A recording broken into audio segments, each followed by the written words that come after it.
I'm Michelle and welcome back to my channel.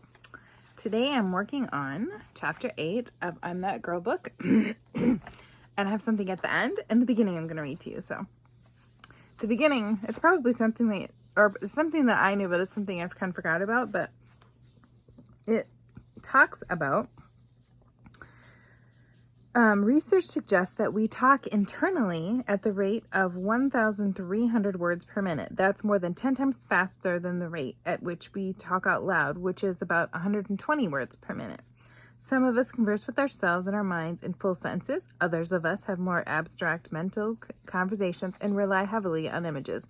Either way, the state-of-the-art cinematography is nothing on the full-colored and special effects projections of our mental thoughts. They race through our minds with vivid imaginary rides in their backs like skilled jockeys. So it's like when you think about it, we're thinking all day long. I don't know, or at least I do. Maybe you're one of those lucky persons that doesn't, but I do.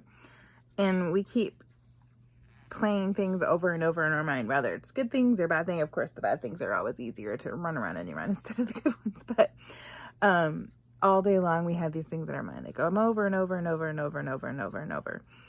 And one thing that the book was talking about is that you have the ability to stop that. You're the sheriff, or I think they had another word for it, but you're the one that could stop that. So stop thinking about those bad things, horrible conversations, and nasty things that were done to you. And, you know,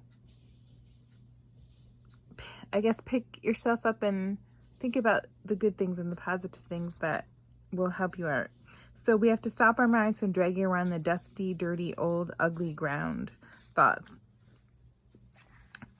And we just need to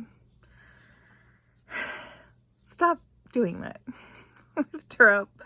So I guess that was kind of the biggest thing I took away, was just that the verse they used was gird up your loins. Phrase refers to the act of lifting up and tucking in one's military tunic prior to battle. You couldn't have the bottom of your tunic, or the hem, so to speak, dragging on the ground when you were running in a battle, or you'd trip. Basically, you have to gird up to prevent your fellowshipping to the ground. You had to yank it up out of the dust. Same goes for your thought life. We have to stop those thoughts from banging around in the dusty, dirty, and ugly ground. Another way to look at them is bottom-feeding thoughts. They're scavengers. God transforms our life by changing our junky thinking into brilliant thinking. He can only do this by washing you with His Word. His Word is the living water. It washes those ground-spattered hem of our garments through and helps raise them into brilliant, fresh-smelling, God-inspired ones.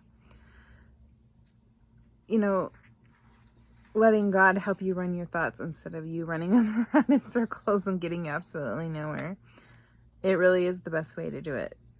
And probably one of the easiest ways to do it is to read your Bible. I don't know about you, but I have an app on my phone that I can actually have the Bible read to me, which is amazing. It really helps for those days that I just feel like I can't read another thing, or I suffer from migraine. So sometimes reading things, it's blurry and I just simply can't read it. So it's extremely helpful to have that. And sometimes I just want to listen to a psalm. And there you go. You just, pick a psalm and listen to it.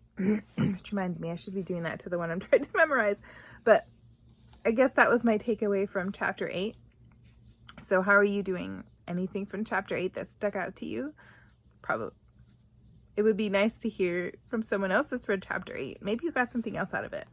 So thanks for taking along, and I'll see you next time. Bye.